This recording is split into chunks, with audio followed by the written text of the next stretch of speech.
안녕하세요. 오늘 뉴스레터의 주요 내용은 다음과 같습니다. 1. 특수무기. 2. 미친 용량. 3. 에스토니아 정부의 인사. 최근 폴란드 국방부 장관이 K2 전차를 도입하자마자 러시아 영토와 맞닿은 최전선에 배치하겠다고 선언했습니다. 러시아 영토인 칼리닌그라드와 가까운 오스트로다의 제20기계화여단에 소속되어 러시아가 도발하지 못하도록 하겠다는 의도였습니다. 폴란드 브와슈차크 국방부 장관은 이 탱크는 이 지역의 지리적 구조와 매우 밀접하게 일치한다며 미국 에이브람스 전차보다 가볍기 때문에 동부 국경의 중앙 부분을 방어하기 위해 18기계화 사단으로 보낼 것이라고 했습니다. 폴란드는 이번에 K2 전차 980대를 계약해 일부를 주문해 받게 되면 제일 먼저 러시아 영토나 다름없는 벨로루시와 러시아의 점령지역 칼리닌그라드에 대항하기 위해서 최전방의 기동성이 뛰어난 한국산 K2 전차를 전면에 배치하겠다고 한 것입니다. K2 전차는 러시아 탱크엔 없는 능동방어 시스템을 갖추 날아오는 미사일을 교란에 회피하도록 유도하는 소프트킬 기능과 직접 전차에 탑재된 무기로 타격해 파괴할 수 있는 하드킬 기능을 모두 갖추고 있습니다. 또한 강력한 120mm 활강포, 자동장전 기능을 갖춘 데다 최근 노르웨이에서 혹한의 성능까지 입증하며 엄청난 위력을 보여줬습니다.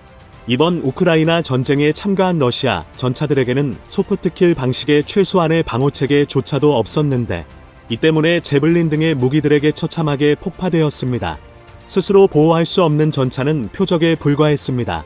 만약 완벽한 소프트킬과 하드킬 기능을 갖춘 K2 전차와 만나게 된다면 러시아 전차부대는 순식간에 초토화될 수 있다는 것입니다. 믿을만한 K2 전차를 전면에 배치한 브와슈차크 폴란드 국방부 장관은 크렘린이 폴란드를 공격하기로 결정하지 않기를 바란다고 자신감 있게 말했습니다. 또한 브와슈차크 장관은 폴란드 벨로루시 국경 상황을 언급하며 전체 계획은 크렘린에서 개발되었으며 폴란드 불안정화와 우크라이나 공격의 두 단계로 구성되었습니다. 그들은 이 첫 번째 단계를 실행하지 못했습니다. 러시아는 항상 전쟁 범죄를 저질렀고 이제 우리는 우크라이나에서 이를 처리하고 있습니다.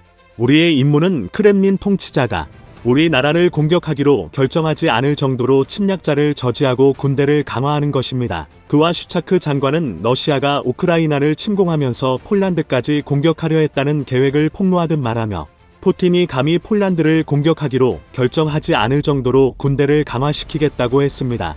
또한 그는 폴란드가 평화를 원하므로 나틴 격언에 따라 행동하며 스스로 무장하고 있습니다. 라고 확신하면서 병사와 장비의 수를 모두 늘렸다고 했습니다. 현재 폴란드에서 구매한 한국산 장비가 미군이 사용하는 장비와 호환되거나 동일하다고 말하며 우크라이나에서 싸우는 러시아인에게 두려움을 심어주고 있습니다.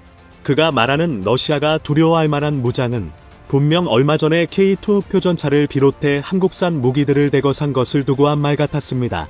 폴란드는 K2 전차, K9 자주포, FA50 경전투기 등 총 25조 원이 넘는 역대급 계약을 했는데 여기서 그치는 것이 아니라 천궁이나 K21도 관심을 가지고 있다고 했습니다. 그런데 폴란드가 가장 많이 주문한 K9 자주포는 동유럽을 비롯해 전 세계에서 가장 인기를 끌고 있는데 최근 K9 자주포에 이어 한국산 자주박격포, 비격화 105mm 자주포 풍에도 뜨고 있다고 했습니다. K9 자주포는 이미 세계 최강 반열에 올랐습니다. 동시탄착 사격과 자동장전 기능, 빠른 초탄 발사, 고속 주행, 이섬항법 장치를 활용한 정밀 타격 등 기능 측면에선 최강입니다. 그런데 K9 자주포 동생이라 불리는 120mm 박격포 비격은 상식을 뒤집어 성공적으로 개발한 무기라고 불리고 있습니다. 비격이라는 이름은 하늘에서 떨어지는 천둥이라는 뜻을 담았는데 신관과 폭발형 포탄을 써 임진왜란 당시 왜군을 벌벌 떨게 한 비격진 천례에서 따온 이름입니다. 비격 자주박격포는 K200A1 장갑차에 자동화된 120mm 박격포를 장착했는데 자동화된 사격 통제 장치와 장전 장치를 갖춰 포 방열과 조준, 장전, 발사까지 모두 버튼으로 이뤄집니다. 원래 박격포는 수동으로 장전하는 시간이 오래 걸리지만 곡사포처럼 포탄을 넣는다는 아이디어를 통해 로봇팔을 활용해 빠른 속도로 급탈하는 기능을 만들었습니다. 이로 인해 서정지 후 1분 이내 초탄 발사가 가능한데 순식간에 날벼락처럼 갑자기 하늘에서 포탄이 쏟아지는 위력을 갖췄습니다. 운용병은 운전자 1명을 포함해 4명에 불과하고 36발을 적재하고 분당 최대 8발의 고속 발사가 가능합니다. 사거리는 4.2인치 박격포의 2배 수준인 최대 12km까지 늘어났습니다. 최근 방사청 한 관계자는 120mm 자주박격포는 한국군의 공세적 기동 전투 임무를 수행하는 기계화부대의 작전 수행 능력을 한 단계 격상시킬 수 있는 핵심 전력이라며 이어지는 후속양산에서 국산 화유를 확대해 방산 수출에도 기여할 것으로 기대한다고 말했습니다. 또한 한국에서 과거에 쓰던 무기가 새롭게 탈바꿈해서 놀라운 이력을 보여주는 무기가 있습니다.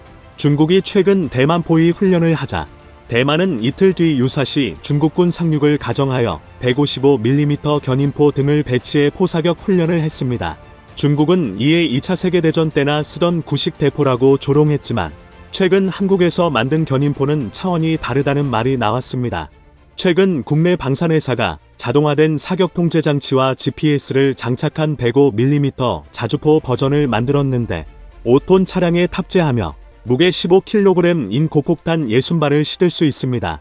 1분 내 초탄 발사에 이어 1분에 10발을 퍼부을 수 있는데 155mm보다 빠른 속도로 치고 빠지는 게 강점이라고 했습니다.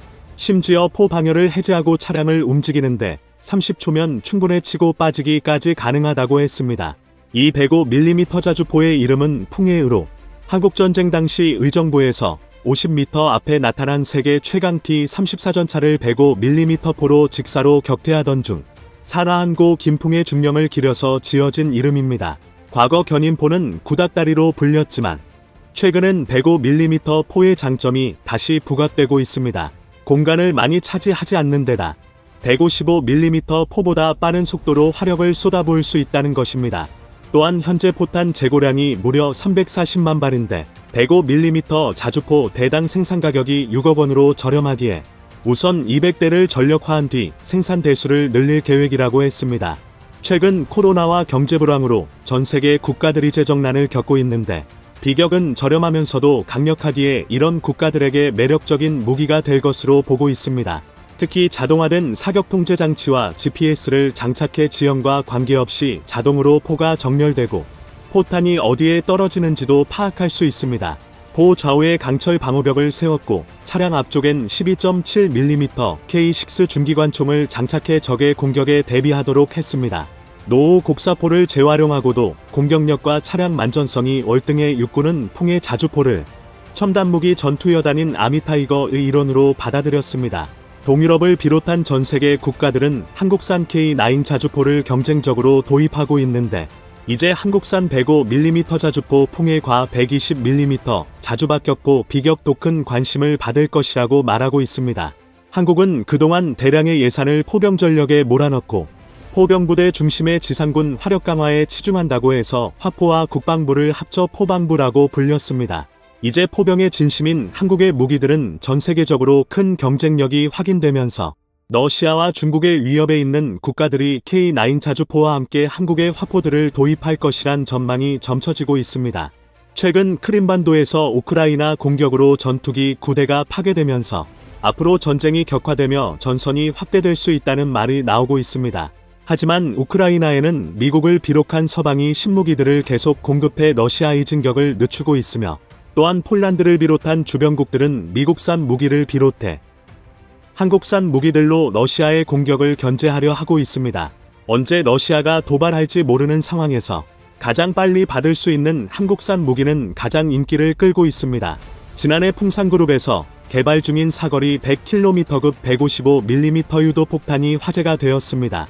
미국의 엑스칼리버와 같은 유도포탄은 카라드 또는 핀을 통해 포탄의 자세를 제어하여 정밀 타격하도록 설계되었지만 풍산이 개발한 GGAM은 포탄의 날개를 달아 활강 비행을 통해 사거리를 전술 탄도탄 수준인 100km 이상으로 연장하는 것을 목표로 했습니다.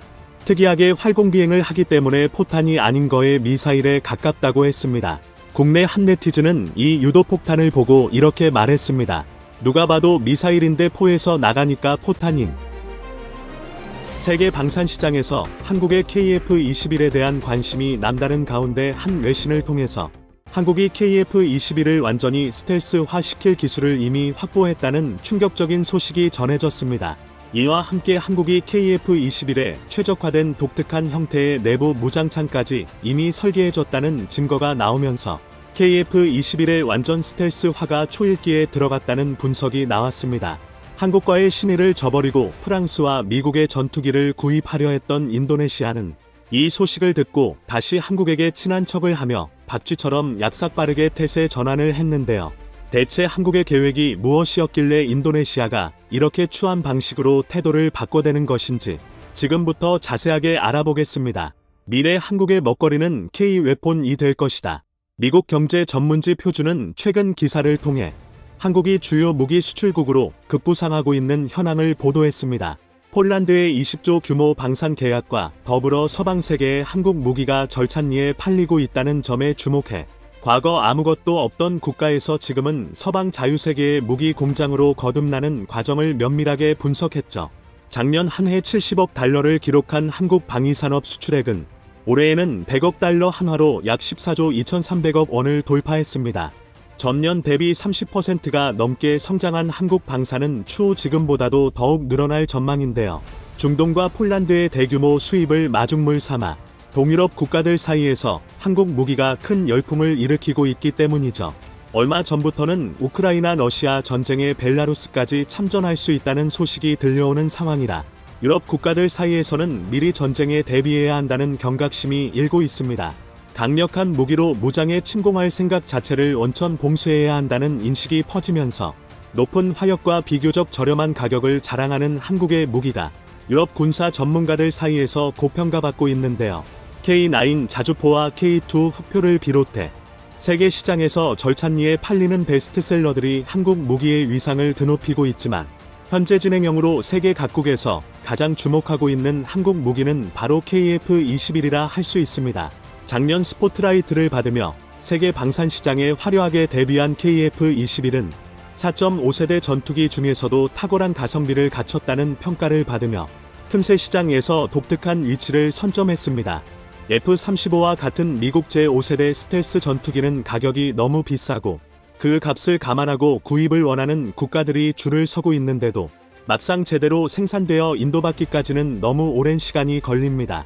거기다 기다린 끝에 인도받은 최첨단 전투기들이 운용 중 잇따라 결함이 발생하면서 5세대 전투기 자체에 대한 회의론이 고개를 들기 시작했습니다. 그런 가운데 한국이 마침 최신 기술로 무장했으면서도 5세대 전투기보다는 훨씬 저렴한 4.5세대 전투기를 만들어낸 것입니다. 한국은 그간의 실적에서 비추어 봤을 때 빠른 생산 인도까지 담보된 국가이기에 세계 각국은 KF-21이 어쩌면 차세대 전투 환경에서 활약할 수 있는 주력 전투기가 될 수 있겠다는 평가를 한 것이죠. 미국 군사 전문 매체인 밀리터리 워치 잡지는 아예 KF-21을 스텔스 전투기로 간주하고 5세대로 취급하는 모습을 보였으며 한국이 조만간 몇 안 되는 완전 스텔스 전투기 보유국이 될 것이라 예언하기도 했죠. CNN도 시험 비행에 성공한 것은 굉장한 성과라고 말하며 호주 공군 장교의 발언을 인용해 한국이 항공전자 시스템 분야에서 역량을 크게 향상한 것으로 보인다고 평가했습니다. 말레이시아와 인도네시아 언론에서도 KF-21의 높은 완성도를 극찬하며 동남아 국가도 자주국방을 향한 발걸음을 실천하는 한국을 본받아서 스텔스 전투기 개발에 뛰어들어야 한다고 평가했습니다. 외신들에 잇따른 극찬이 쏟아지는 가운데 최근 또 다른 놀라운 소식이 보도되면서 KF-21은 해외 시장에서의 슈퍼스타로 확실한 쐐기를 박았습니다. KF-21 차후 개량 로드맵에 따르면 한국이 2차 개량 사업 시기 내에 내부 무장창을 구현할 것이라는 내용이었는데요. KF-21에는 바로 그 내부 무장창이 없어서 F-22나 F-35와 같은 완전 스텔스를 구현하지 못했기 때문이었습니다. 이는 KF-21의 필연적인 한계 때문이었습니다. 바로 동체의 크기입니다. AESA 레이더는 물론이고 각종 첨단 장비를 탑재하면서 동시에 강력한 무장까지 달기 위해선 충분한 공간이 확보되어야 합니다. 하지만 KF-21은 동체 크기가 너무 작았던 탓에 내부 무장창을 탑재하지 못하고 외부에 무장을 달아야만 했습니다. 이에 따라 완벽한 스텔스 기능을 구현하지 못했죠. 그럴 경우 기체는 레이더에 감지되지 않더라도 달린 무장들이 레이더에 그대로 잡히기 때문입니다. 결국 5세대 전투기의 필수 조건으로 꼽히는 완전 스텔스 기능을 구현하기 위해선 동체의 크기 문제를 극복하고 내부 무장창을 반드시 실현해야만 합니다. 해외의 군사 전문가들은 현재 한국이 KF-21 시제기에 구현한 기술을 가지고는 이를 달성하기 힘들고 아마도 KF-21의 다음 세대 전투기 개발 사업이 추진된다면 그때 가서야 내부 무장창을 갖춘 5세대 전투기를 확보할 것이라 예상했습니다. 이런 예상의 근거에 최소 10년 이내에는 한국이 자체 개발 스텔스 전투기를 확보할 수 없다는 것이 전문가들의 입장이었죠. 그런데 한국의 행보는 이런 예상을 초월하는 것이었습니다. 얼마 전 미국 군사 매체 밀리터리워치 잡지가 KF-21의 2차 성능 개량 사업에서 내부 무장창을 탑재할 것이라면서 전문가들의 기존 전망을 전면 반박하고 한국의 5세대 전투기 확보 시기가 크게 앞당겨질 수 있다는 내용을 보도했습니다. 거기다 주장을 뒷받침하는 KF-21만의 독특한 내부 무장창의 형상까지 공개해서 큰 화제가 됐는데요. 이니 개발 과정에서 한국 기술자들은 KF-21의 한계를 제대로 인지하고 있었고 내부 무장창 구현에 대해 아쉬운 마음이 있었던 상황. 그런 마음이 잘 드러나는 설계가 KF-21의 반매립형 무장창입니다. KF-21은 미티어, 공대공 미사일을 동체 바로 밑 배 부분에 반쯤 파묻혀 탑재하는 형식으로 디자인되어 있습니다. 이는 스텔스 성능의 큰 방해 요소인 외부 무장의 노출을 최대한 줄이고자 했던 연구진의 아이디어에서 착안한 설계입니다. 그런 만큼 이미 내부 무장창에 대한 부분은 연구진들이 어느 정도 계획을 세워 놓은 상태인 셈이죠. 그렇기에 한국은 2차 사업 추진을 통해 내부 무장창까지 구현이 가능하다고 판단했고 시간과 예산만 충분히 들이면 한국은 완전한 스텔스 전투기를 확보할 수 있는 것입니다. 그리고 그 계획에 근거한 스텔스 형상 내부 무장창의 컨셉 시트가 공개되었는데 기존의 5세대 전투기와는 사뭇 다른 형상을 띠고 있었고 이 내용을 미국 군사 매체가 보도하면서 큰 화제를 불러일으킨 건데요. 이 소식이 알려지면서 가장 충격에 빠진 국가는 다름 아닌 인도네시아였습니다. KF-21 개발의 공동 사업자면서도 개발비 분납금을 차일피일 미뤄 한국의 골머리를 앓게 만든 인도네시아는 4.5세대를 넘어 5세대 전투기로 KF-21이 발전할 수 있다는 소식을 듣고는 당혹감을 감추지 못했다고 하는데요. 한국이 KF-21을 제대로 개발할 수 있을지 반신반의하던 인도네시아는 프랑스의 라팔과 미국의 F-15EX 구입을 서두르며 돈이 있으면서도 어떻게든 계약을 이행하지 않으려고 했기 때문이죠. 한국을 배신하고 막상 프랑스나 미국 전투기로 눈을 돌렸더니 한국이 그것보다 더 성능이 좋은 전투기를 이른 시일 내에 손에 넣을 수 있다는 소식을 접했기에 입장이 애매해진 것입니다. 조코위도 인도네시아 대통령은 방한 이후 분담금 문제를 거론하며 아직 미결된 분담금을 조속하게 갚겠다고 선언하고 KF-21과 관련해 책임 있는 모습을 보이겠다고 말했습니다. 하지만 이는 원론적인 발표였을 뿐 그 이후 분담금 이행을 위한 어떠한 노력도 없었고 계약과 관련해서 한국 정부와 다시 협상한다고 말하며 한국의 속을 뒤집어 놓았습니다. 대통령까지도 한국 정부를 속이려고 든 셈이기 때문이죠. 구구절절 늘어놓은 명분은 결국 KF-21이 비싸다, 인도네시아는 돈이 없다는 의미였고 한국은 그래도 너그럽게 분담금의 30%는 돈 대신 현물로 갚으라고 배려해줬습니다. 그러나 이들은 한국을 우습게 아는 것인지 뒤통수를 치는 모습을 보였습니다. 그렇게 인도네시아는 프랑스에서 나팔 42대를 구입하기로 결정, 2026년 6대를 미리 받기로 계약하고 이를 위해 81억 달러를 투자하기로 약속하며 보란듯이 한국의 등에 칼을 꽂았습니다. 그런데 한국이 인도네시아가 수입하려고 하는 나팔보다 더 성능이 좋은 KF-21 개량형 개발에 들어간 것을 인도네시아 정부가 알게 된 것입니다. 게다가 막상 수입하려고 했던 나팔도 값비싸기로는 유명하다는 것이 인도네시아 정부의 큰 부담으로 작용했는데요. 한 대당 약 1억 2천만 달러에 가까운 고가이기에 인도네시아가 이 값을 지불하기 위해선 채권 발행을 통해 자금을 확보해야만 합니다. 즉 빚을 져야 전투기를 구매할 수 있죠. 결국 이들은 자기들이 배신했던 한국에 다시 꼬리를 치며 KF-21 도입 쪽에 다시 관심을 보이기 시작합니다. 최근 해외 군사 전문 매체의 보도에 따르면 인도네시아 정부는 분담금의 극히 일부인 약 600만 달러를 올해 10월 한국에 납부했다고 합니다. 최소한의 금액만을 내면서 인도네시아는 약속을 지키려고 한다는 제스처만 취한 것인데요. 그러면서 이들은 한국에게 기술을 내놓으라는 시위까지 했습니다. 초청한 적도 없는데 인도네시아 기술진들이 한국에 들이닥친 것입니다. 이는 KF-21 기술을 인도네시아 기술진에게 공유해달라는 의사를 간접적으로 내비친 셈입니다. 뻔뻔하게도 푼돈만 내고 기술은 죄다 채갈 생각으로 배짱을 부리고 나선 것인데요. 간을 보면서 약속을 지키려고 하는 인도네시아의 행동에 질려버린 한국도 혀를 내두르며 기술과 시설을 공유하지 않는 등 인도네시아를 불신하게 된 상황입니다. 한국은 약삭빠르게 태도를 바꾸며 손을 내민 인도네시아에 휘둘리지 말고 인도네시아로부터 모든 돈을 확실하게 받아낸 후 이들과의 군사적 협력 일체를 단절해야 할 것입니다.